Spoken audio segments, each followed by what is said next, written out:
Imagina ganar fama no por tu talento, sino a pesar de la falta de él. La época dorada de Hollywood no solo se trataba de actuaciones extraordinarias, también tuvo su parte de estrellas que fueron criticadas por su actuación, pero aún así captaron la atención. Desde las expresiones rígidas de Chuck Norris hasta los papeles de acción unidimensionales de Charles Bronson, estos actores encontraron maneras de encantar al público incluso si los críticos no estaban impresionados. ¿Alguna vez te has preguntado cómo alguien como Johnny Weissmuller se convirtió en un nombre familiar a pesar de sus limitadas habilidades de actuación? Quédate con nosotros mientras desvelamos las fascinantes historias de 24 actores cuya fama desafió sus habilidades actorales. Edward D. Wood. Ed Wood representa un estudio de caso fascinante en la infamia cinematográfica, particularmente dentro del ámbito de la actuación y dirección de Hollywood a mediados del siglo XX. A diferencia de los actores tradicionales que ganaron reconocimiento a través de la habilidad, Wood se convirtió en legendario precisamente por su extraordinaria falta de talento convencional. En películas como Plan 9 from Outer Space de 1959, Wood demostró habilidades de actuación y dirección tan notablemente pobres que trascendieron la crítica típica. Sus interpretaciones eran rígidas, poco convincentes y carentes de expresión emocional matizada. Parecía ajeno a técnicas de actuación fundamentales como la entrega natural de diálogos, el desarrollo significativo de personajes o el mantenimiento de una lógica narrativa coherente. El estilo de actuación de Wood podría describirse como cómicamente mecánico. Se movía con una presencia torpe, casi robótica, que parecía desvinculada de cualquier emoción humana genuina. Sus entregas de líneas eran frecuentemente monótonas, careciendo de sutileza o comprensión del subtexto dramático. Cuando aparecía en pantalla, era más probable que el público se sintiera desconcertado que emocionalmente involucrado. Lo que realmente distinguía a Wood era su notable persistencia.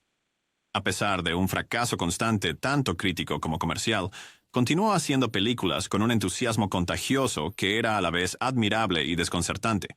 Usaba los recursos que tuviera a su disposición, incluyendo atrezo notoriamente barato, guiones incomprensibles y actores que a veces apenas eran competentes para realizar sus visiones cinematográficas. Su película más famosa, Plan 9 del espacio exterior, a menudo se considera la cumbre de la comedia involuntaria en el cine. La película presenta elementos de trama sin sentido, efectos especiales visiblemente baratos y una actuación tan rígida que parece existir en un reino más allá de la crítica tradicional de actuaciones. Los actores parecían estar leyendo líneas sin entender su significado. Los decorados parecían que podrían colapsar en cualquier momento, y la lógica narrativa era fundamentalmente absurda. Steve Reeves. Steve Reeves representa una fascinante transformación en la percepción de la masculinidad y la actuación en Hollywood durante los años 1950 y principios de los 1960, personificando la transición de los actores tradicionales a presencias en pantalla físicamente impresionantes. La industria cinematográfica italiana, particularmente durante la edad de oro del género de espada y sandalia, se convirtió en el principal hogar cinematográfico de Reeves. Estas películas épicas históricas, conocidas como películas de Hércules en inglés, eran perfectamente adecuadas para sus atributos físicos. Películas como Hércules y Hércules encadenado aprovecharon su impresionante musculatura, creando un nuevo arquetipo de masculinidad heroica que se trataba más de espectáculo visual que de interpretación matizada. El estilo de actuación de Reeves podría describirse como monumentalmente escultórico. Se movía con la precisión de un culturista, cada movimiento calculado, los músculos perfectamente posicionados. Sin embargo, este dominio físico vino a expensas de la profundidad emocional. Sus interpretaciones eran a menudo rígidas y declarativas, careciendo de la sutileza que actores de método de la misma época como Marlon Brando estaban introduciendo en el cine. Lo que a Reeves le faltaba en complejidad actoral lo compensaba con pura carisma visual. Su cuerpo de 1,85 m y 95 kilogramos, con un pecho de 122 centímetros y bíceps de 46 centímetros, lo hacían una escultura andante. El público estaba más interesado en verlo realizar hazañas heroicas que en analizar su rango dramático. Curiosamente, Reeves era muy consciente de sus limitaciones. Nunca pretendió ser un actor dramático, sino que abrazó papeles que destacaban sus capacidades físicas. Esta autoconciencia era rara en una era en la que los actores a menudo aspiraban a ser considerados intérpretes dramáticos serios. La industria cinematográfica italiana de finales de los años 1950 y principios de los 1960 transformó a Reeves en un icono internacional. Sus películas de Hércules fueron fenómenos globales presentando un nuevo tipo de héroe masculino a audiencias de todo el mundo. Se convirtió en un modelo para futuras estrellas de acción, demostrando que la presencia física podría ser tan atractiva como las habilidades de actuación tradicionales. Se retiró de la actuación relativamente temprano, comprendiendo que su atractivo único estaba ligado a un momento específico en la historia del cine. La carrera de George Brent es un ejemplo clásico de cómo la cantidad no siempre equivale a calidad. Apareciendo en más de 100 películas, fue un protagonista confiable durante la edad de oro de Hollywood, a menudo actuando junto a grandes estrellas como Bette Davis y Barbara Stanwyck. A pesar de su producción prolífica, Brent nunca ganó premios significativos de actuación, y los críticos con frecuencia calificaron sus actuaciones como poco destacables. Bosley Crowther del New York Times una vez lo describió como adecuado pero poco inspirador, y este sentimiento lo siguió a lo largo de su carrera. Sus papeles a menudo se consideraban seguros y predecibles, con poca variación en el tono o la entrega.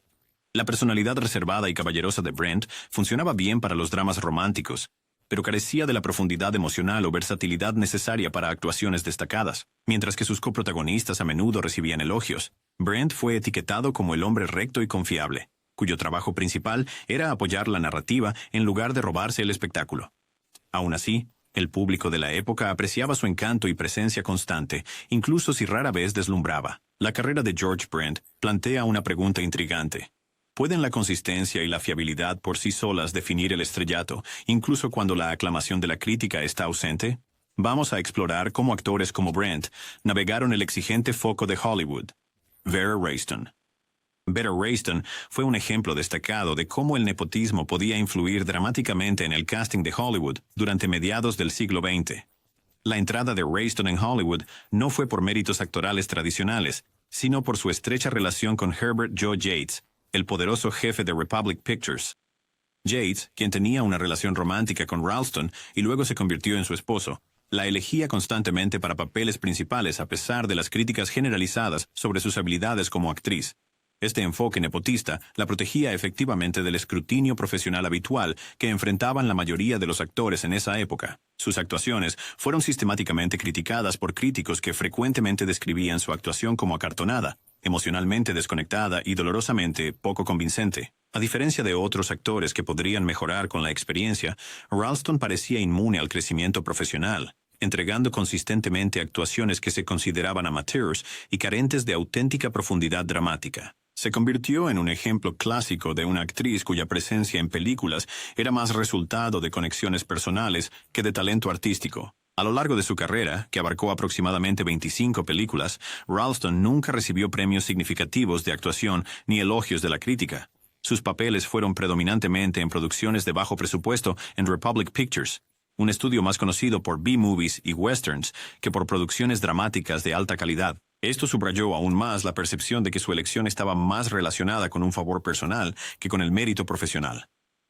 El Hollywood de su tiempo era notorio por tales prácticas, donde los jefes de estudio podían esencialmente crear estrellas a través de su influencia personal. Vera Ralston falleció el 9 de febrero de 2003. David Carradine. La carrera de David Carradine es un testimonio de la naturaleza compleja de la fama en Hollywood. Nacido el 8 de diciembre de 1936 en una familia de actores, apareció en más de 100 películas y numerosas series de televisión. A pesar de su extensa filmografía, Carradine nunca recibió grandes premios de actuación, y sus interpretaciones a menudo obtuvieron críticas mixtas. Carradine ganó un amplio reconocimiento por su papel como Kwai Chang Caine en la serie de televisión de los años 1970, Kung Fu. El espectáculo fue un éxito comercial, pero los críticos estaban divididos sobre su interpretación. Algunos elogiaron su presencia única en pantalla, mientras que otros encontraron su actuación carente de profundidad. En una reseña del New York Times de 1973, John Hod O'Connor señaló que la actuación de Carradine tenía una serenidad peculiar, pero cuestionó si esto se traducía en una actuación convincente. En cine, el trabajo de Carradine abarcó desde clásicos de culto como Death Race 2000 hasta éxitos de taquilla como la serie Kill Bill de Quentin Tarantino. Tarantino eligió a Carradine para el papel titular de Bill, un papel que revitalizó su carrera.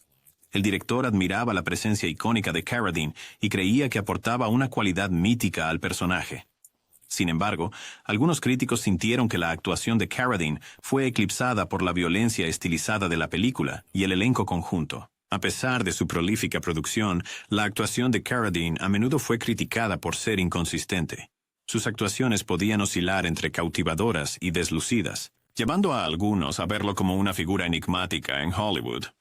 Sus habilidades en artes marciales y su voz distintiva lo convirtieron en una presencia memorable en la pantalla, pero su destreza actoral siguió siendo un tema de debate entre críticos y público por igual. Rory Calhoun es un ejemplo clásico de cómo Hollywood en las décadas de 1950 y 1960 valoraba más la apariencia que el talento actoral.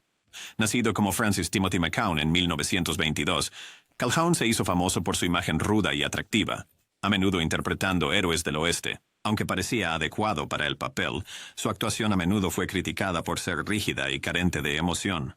Dependía más de su buena apariencia y fuerte presencia que de dar profundidad a sus personajes. En esos días, el sistema de estudios de Hollywood se centraba en crear estrellas comercializables, y Calhoun encajaba perfectamente en ese molde.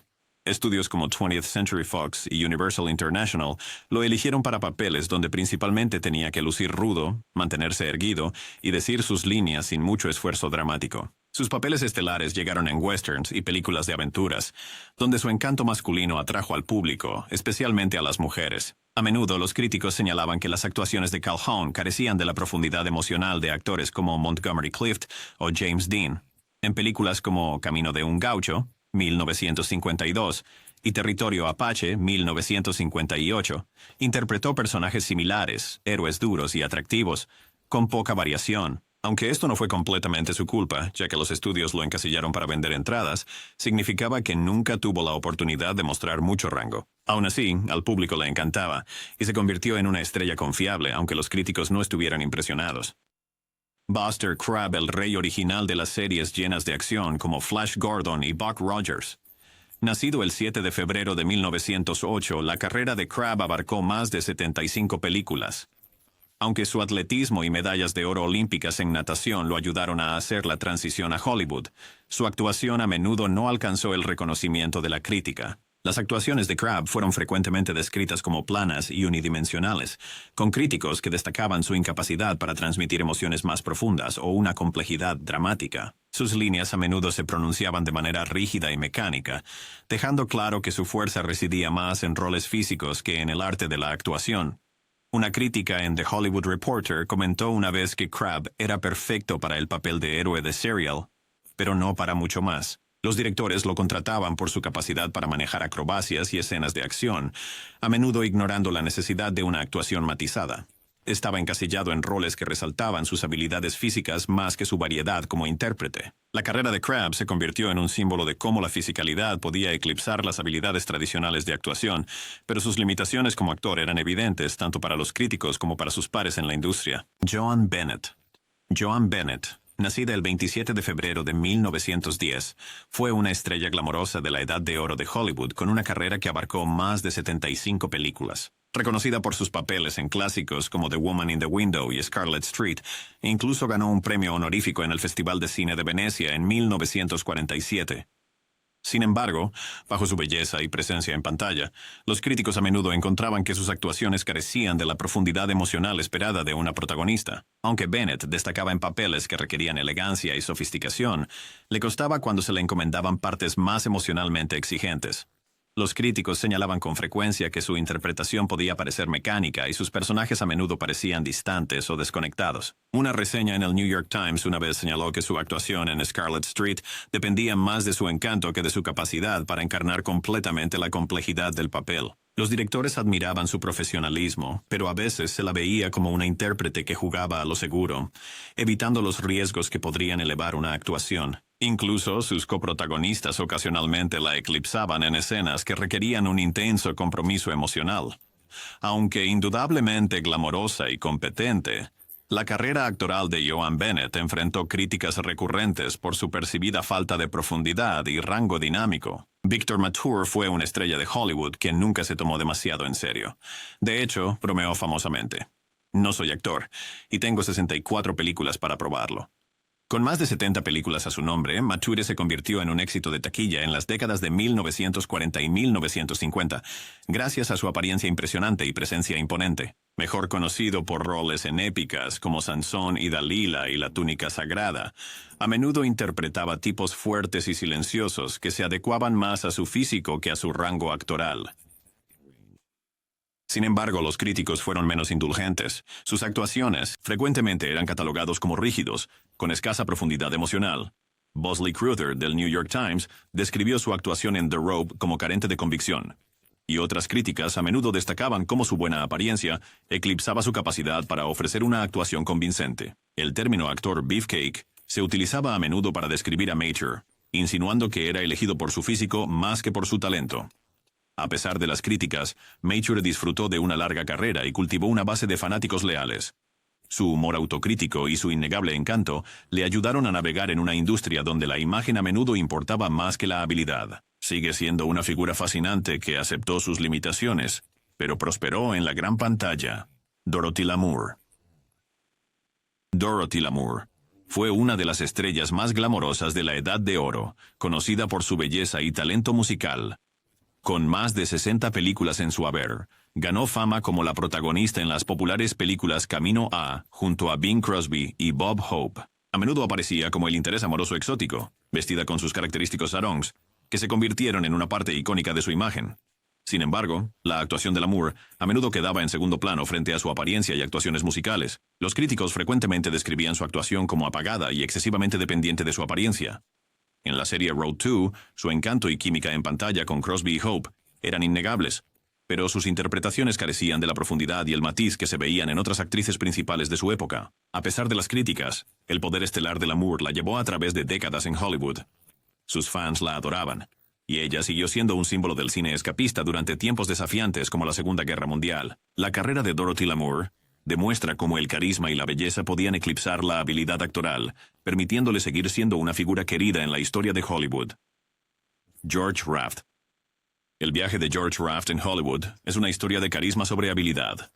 Conocido por sus papeles de gángster en películas como Scarface, 1932, y Some Like It Hot, 1959, Raft se convirtió en sinónimo del arquetipo del tipo duro. Sus trajes elegantes, cabello peinado hacia atrás y actitud callejera lo convirtieron en un ícono del cine de los años 30. Sin embargo, los críticos rara vez elogiaban sus habilidades de actuación. Las interpretaciones de Raft a menudo eran descritas como rígidas, con poco rango emocional.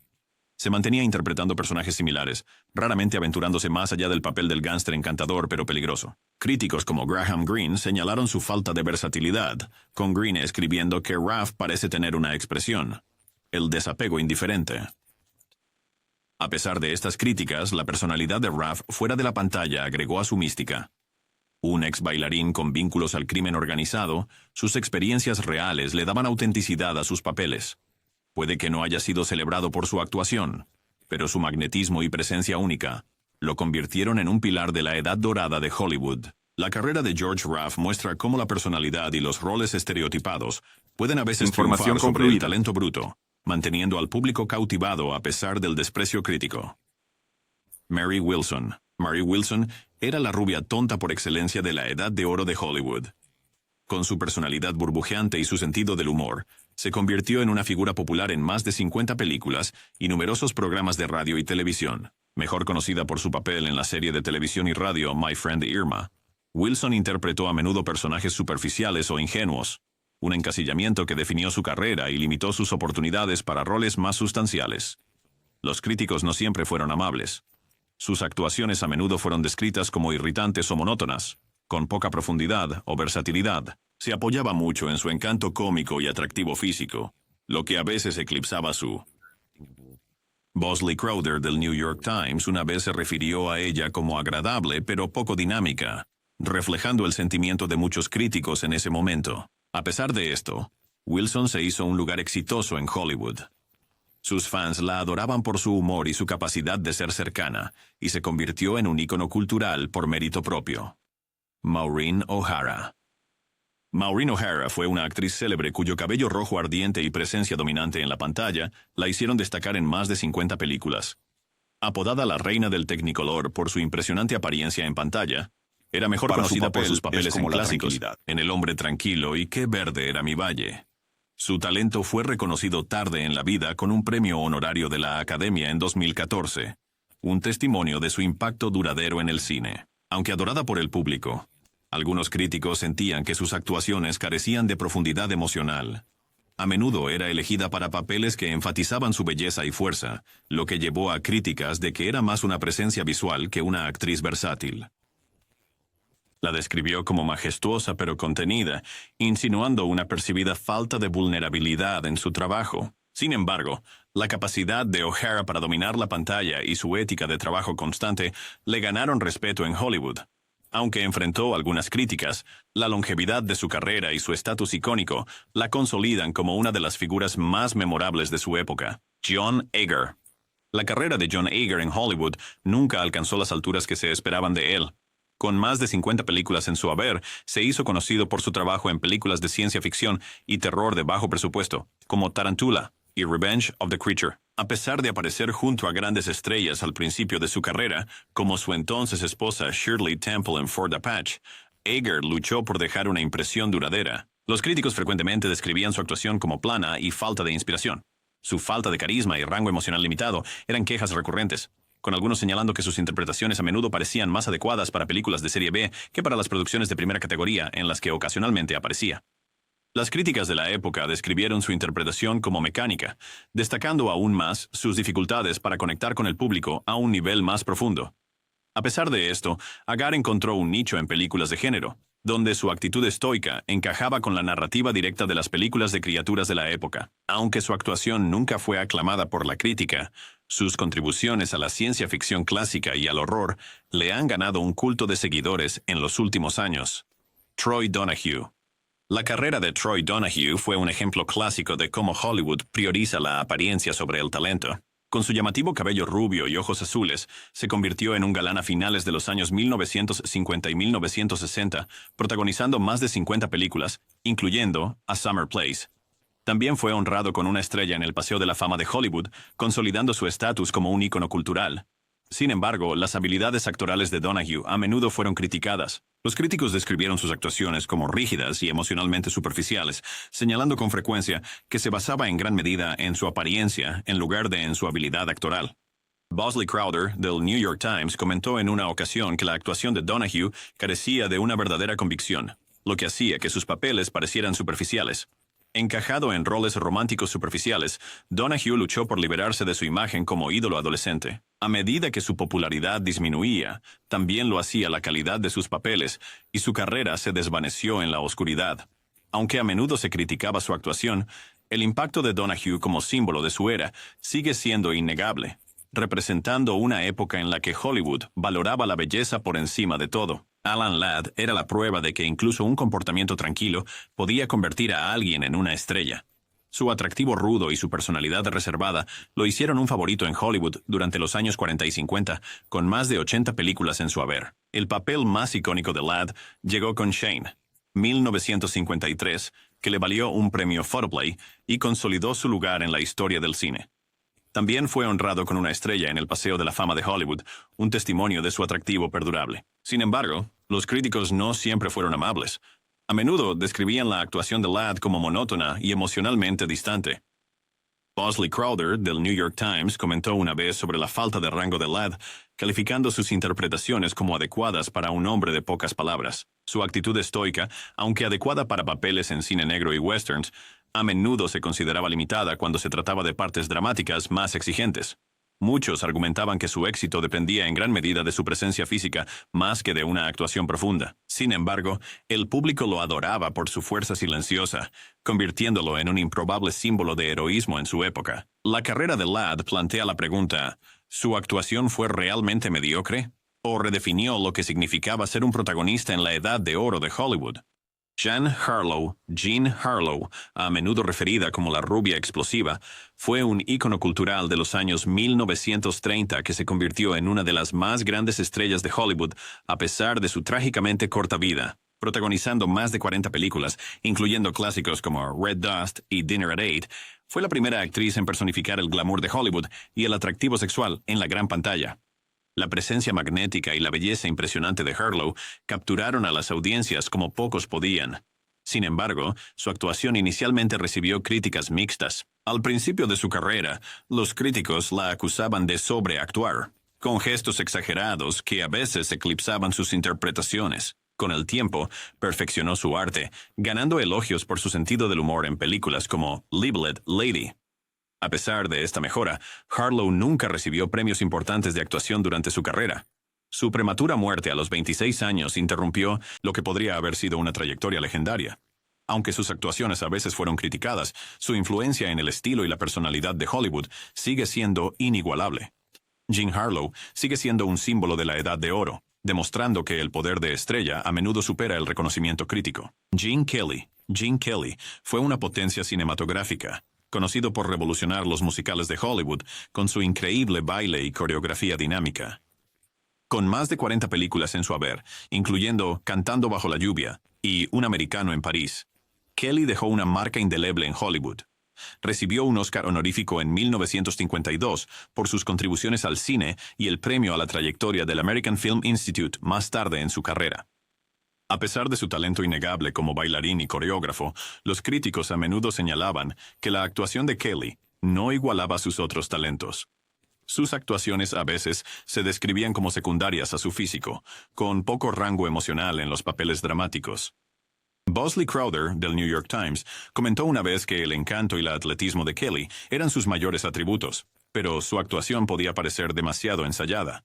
Aún así, su carisma y energía en pantalla lo convirtieron en una de las estrellas más queridas de su tiempo. Si bien la actuación puede que no haya sido su punto más fuerte, las contribuciones de Gene Kelly al cine redefinieron las posibilidades de los musicales cinematográficos, ganándole un lugar entre las leyendas de Hollywood.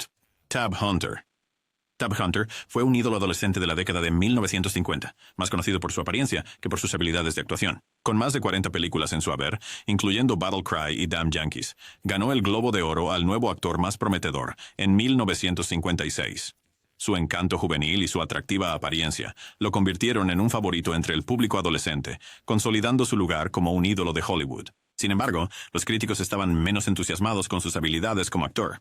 A menudo, Hunter era desestimado como un rostro bonito, con poca profundidad emocional en sus actuaciones. Críticos como Pauline Kael lo describían como pulido, pero vacío, enfatizando su falta de rango dramático. Sus papeles a menudo parecían estereotipados, y él luchaba por abrirse camino en papeles más serios y aclamados por la crítica. A pesar de las críticas, la influencia de Hunter como ídolo adolescente de la década de 1950 es innegable.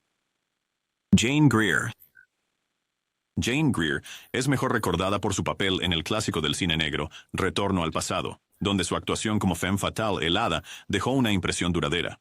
Protagonizó más de 30 películas durante su carrera, a menudo interpretando roles misteriosos o seductores que aprovechaban su belleza. Sin embargo, los críticos a menudo mencionaban su rango limitado como actriz. Aunque Retorno al pasado mostró su talento, muchas de sus otras interpretaciones carecían del mismo impacto, lo que llevó a críticas de que le costaba crear roles destacados.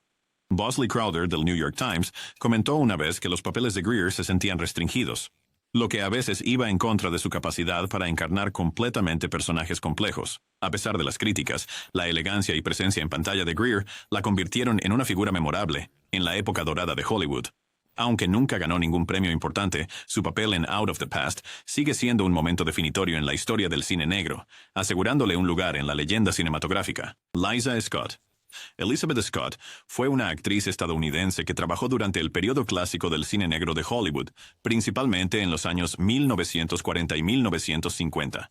A pesar de su larga carrera que abarcó más de 20 películas, nunca ganó premios importantes de actuación, lo que reflejó el paisaje desafiante para las actrices durante esa época. Scott a menudo era encasillada como una femme fatale, una mujer hermosa pero peligrosa que típicamente traía problemas a los personajes masculinos en películas de crimen y drama. Sus rasgos distintivos con facciones afiladas y una voz ronca la hacían perfecta para estos papeles. Era conocida por películas como Dead Reckoning y Too Late for Tears, donde interpretaba a mujeres complejas y moralmente ambiguas. Su estilo de actuación se consideraba algo limitado. Aunque tenía presencia en pantalla y atractivo físico, los críticos sugerían que carecía del amplio rango emocional de actrices destacadas como Bette Davis o Barbara Stanwyck. Ella era más un tipo de personaje que una intérprete versátil, lo cual era común en el sistema de estudios de Hollywood, donde a menudo los actores eran moldeados en personas específicas. El género del cine negro fue brutal para las actrices, exigiendo que interpretaran personajes duros y manipuladores. Scott logró forjar una carrera notable, a pesar de no ser considerada un talento actoral de primer nivel. Su capacidad para sobrevivir en este entorno competitivo habla de su profesionalismo y atractivo en pantalla. Aunque no fue una actriz galardonada, Elizabeth Scott sigue siendo una figura interesante en la historia de Hollywood, representando un arquetipo específico de mujeres en el cine de mediados del siglo XX. Aunque fue medallista de oro olímpico, su actuación fue totalmente promedio y en gran parte definida por un solo tipo de personaje icónico. Johnny Weissmuller, nacido el 6 de febrero de 1904, representa una fascinante intersección de logro atlético y encasillamiento en Hollywood, encarnando una narrativa única de cómo la destreza física no se traduce automáticamente en versatilidad actoral. El viaje de Weissmuller a Hollywood fue extraordinario, arraigado en su notable carrera de natación. Como campeón olímpico que ganó 5 medallas de oro, inicialmente ganó reconocimiento público por sus extraordinarias habilidades acuáticas. Este trasfondo atlético se convirtió tanto en su mayor activo como en su limitación más significativa en la industria del cine. Sus personajes eran esencialmente variaciones del mismo arquetipo musculoso y heroico. Fuertes, algo primitivos, pero carentes de complejidad psicológica. Esta limitación fue particularmente evidente cuando intentó roles fuera de la franquicia de Tarzán. A pesar de estas críticas, el impacto cultural de Weissmuller fue significativo. Transformó al personaje de Tarzán de una figura literaria a un ícono de la cultura pop global, uniendo los mundos del atletismo y el entretenimiento de una manera sin precedentes para su época. Johnny Weissmuller falleció el 20 de enero de 1984. Chuck Norris. Norris no era un actor. Siempre fue un héroe de acción que aprovechó sus habilidades de acción para mantenerse dentro del panorama de entretenimiento de Hollywood. Nacido el 10 de marzo de 1940, Chuck Norris personificó el arquetipo del musculoso héroe de acción, cuyas capacidades físicas superaban con creces sus matices interpretativos. Su trayectoria en Hollywood fue fundamentalmente diferente a la de los actores tradicionales. La filmografía de Norris, predominantemente, presentaba papeles que requerían un rango emocional mínimo, pero una intensidad física máxima. Sus personajes eran típicamente tipos duros unidimensionales, protagonistas estoicos y musculosos que resolvían problemas mediante el combate en lugar de diálogo.